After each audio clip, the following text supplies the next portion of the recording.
Former President Donald Trump is now facing 4 indictments in 4 different jurisdictions. The latest case out of Georgia accusing Mr. Trump and 18 of his allies of trying to overturn the state's 2020 presidential election results. The former president is vowing to fight the criminal charges and is claiming he has evidence that proves he's innocent. Fox's Rebecca Castor is live tonight from Atlanta. Rebecca.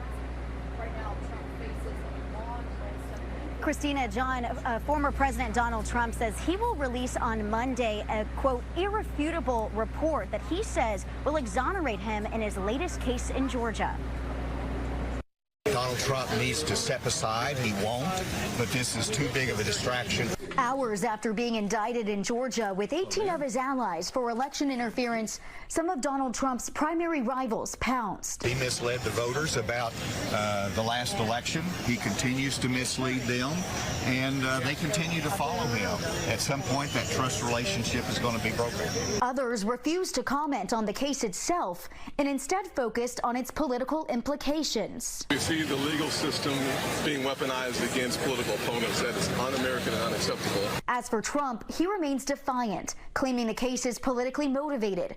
He also claims to have proof, and in a social media post, he says on Monday he will release a, quote, large, complex, detailed, but irrefutable report on the presidential election fraud which took place in Georgia. Georgia's Republican Governor Brian Kemp quickly responding with his own statement, saying in part, quote, the 2020 election in Georgia was not stolen. For nearly 3 years now, anyone with evidence of fraud has failed to come forward. Trump is facing 13 criminal charges in this latest case, including a racketeering charge. Among the other 18 defendants named, his former chief of staff, Mark Meadows, and former attorney, Rudy Giuliani. He's ready to fight this thing in court.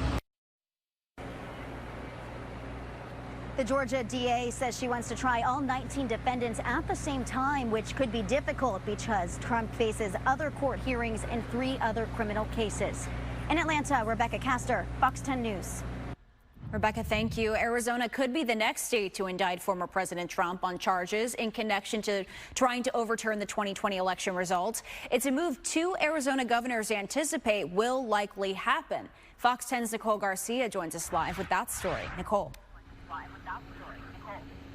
Well, Georgia's indictment and all those details of the alleged acts of corruption by President Trump and his allies, they sound very similar to what went down here in Arizona. Governor Hobbs, former governors Ducey and Governor Brewer were all at the same event this morning. We caught up with them and we asked them their thoughts on what they think about Arizona being next in line to indict President Trump.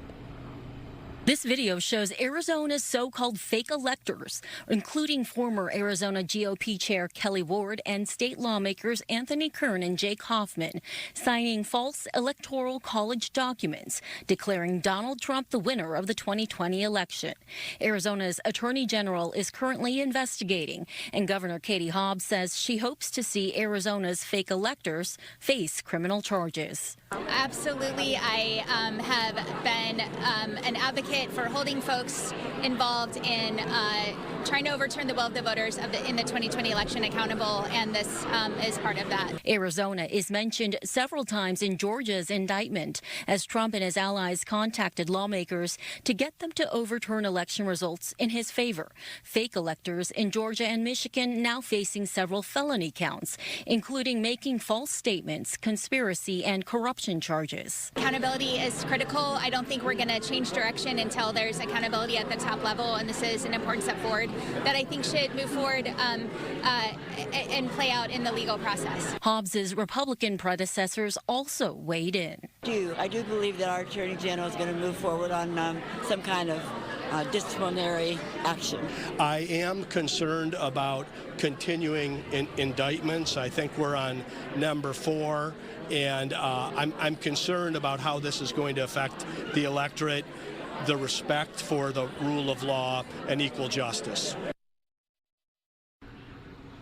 And the Attorney General's office here in Arizona does confirm that an investigation is underway into Trump's allies and Arizona's so-called fake electors, but didn't give any indication on if an indictment is imminent.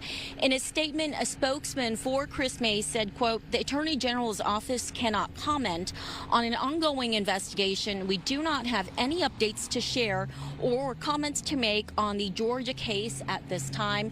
And coming up at 6 o'clock, hear what the former governors said when we asked them if they would vote for Trump in 2024. Reporting live, I'm Nicole Garcia, Fox 10 News. Okay, Nicole, thank you. Well